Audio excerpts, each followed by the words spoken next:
Hello friends, addicted to কুকিংয়ে তোমাদের সকলকে স্বাগত।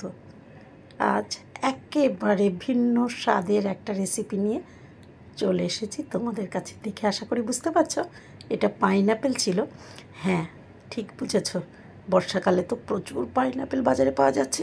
তো আমি কালকে স্মোকি পাইনঅ্যাপেল চাট বানিয়েছিলাম। সেটা বানাতে আমার কী কী লাগছে দেখো। আমার লেগেছে গোলমরিচ গুঁড়ো, চাট মশলা, আমচুর মশলা, সেই সঙ্গে আমার একটু আদা পাউডার অর্থাৎ জিঞ্জার পাউডার, লবণ, আর আমি এখানে চিনির বদলে ব্যবহার করেছি মং ফ্রুট, সেই সঙ্গে একটু লঙ্কা। তো চলো সেটা বানিয়ে নিই। আমি দেখো প্যানটাকে গরম করে নিয়েছি, সেই সঙ্গে আমি এখানে কিন্তু 1 টিস্পুন এখানে সানফ্লাওয়ার অয়েল ব্যবহার করেছি, সেই সঙ্গে আমি কিন্তু 1 টিস্পুন সাদা তিল, আর তার সঙ্গে সামান্য 1/4 টিস্পুন মতো আমি এখানে লঙ্কার পাউডার অর্থাৎ চিলি পাউডার ব্যবহার করেছি।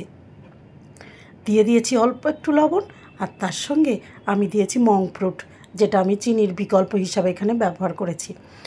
যেহেতু চিনিটা আমাদের স্বাস্থ্যের পক্ষে একেবারেই খাওয়া ঠিক নয়, কিন্তু মাঝে মাঝে তো খেতেই হয়, তাই জন্য আমি এখানে তার পরিবর্তে ব্যবহার করেছি মং ফ্রুট। দিলাম আমি একটু জিঞ্জার পাউডার, সেই সঙ্গে দিলাম আমচুর পাউডার, তার সাথে আমি অল্প একটু চাট মশলা, আর তার সঙ্গে একটু ভাজা জিরের গুঁড়ো অর্থাৎ ভাজা মশলা একটু ব্যবহার করেছি আমি। তো সামান্য এগুলো দিয়ে একটু স্মোকি ফ্লেভারটা আনার চেষ্টা করেছি, যেহেতু নামটাও তো দিয়েছি স্মোকি পাইনঅ্যাপেল চাট। এইবার আমি পাইনঅ্যাপেলগুলো যেগুলো আমি কেটে রেখেছিলাম পিস পিস করে, চাইলে এগুলো কিন্তু ছোট করেও কাটা যায়, কিন্তু আমি এখানে দেখতে ভালো লাগবে বলে গোল গোল করে কেটেছি। আমি কিন্তু পাইনঅ্যাপেল এইভাবেই কেটে থাকি। এবার আমি তাওয়ার মধ্যে পাইনঅ্যাপেলগুলো এক এক করে দিয়ে উল্টে পাল্টে এগুলোকে আমি একটু সেঁকে নেওয়ার চেষ্টা করছি, একদম অল্প আঁচে। উপর থেকে আরও একটু আমি মং ফ্রুট ব্যবহার করেছি।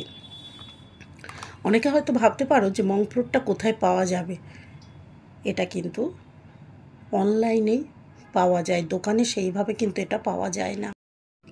দেখো, কথা বলতে বলতে আমি আমচুর পাউডার, চাট মশলা এবং ভাজা মশলা আরও উপর থেকে একটু দিয়ে দিয়েছি, সেই সঙ্গে একটু গোলমরিচ গুঁড়োও দিয়েছি। দেখো, পাইনঅ্যাপেলগুলোকে আমি খুব সুন্দর করে এপিট এপিট করে নেড়ে নিয়েছি, আর তার সঙ্গে কিন্তু অল্প একটু গোলমরিচ গুঁড়োও দিয়েছি। এইবার আমি এর ভিতরে কিন্তু দিয়ে দিচ্ছি হানি, যেটা আসল টেস্ট আনবে।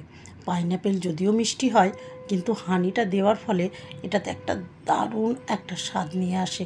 অর্থাৎ পাইনঅ্যাপেলের স্বাদ তো মিষ্টি আছে, সেই সঙ্গে হানির একটা স্বাদ অপূর্ব। সত্যি বলছি, এটা আমার সেরা যে ফ্রুটস আমি যেগুলো খেয়েছি তার মধ্যে স্মোকি পাইনঅ্যাপেল চাটটা কিন্তু আমার সব থেকে বেশি ভালো লেগেছে। এটা খাওয়ার পর তোমরা আশা করি আর কেউ পাইনঅ্যাপেল তোমরা নর্মালি খাবে না, এটাই করবে তোমরা।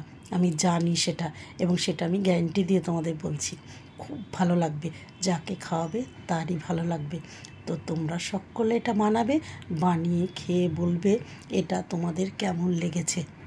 তো সকলে খুব ভালো থেকো, আর সেই সঙ্গে যদি ভালো লাগে ভিডিওটা একটু লাইক কমেন্ট করে যেও, আর তার সঙ্গে ফলো করতে কিন্তু ভুলো না।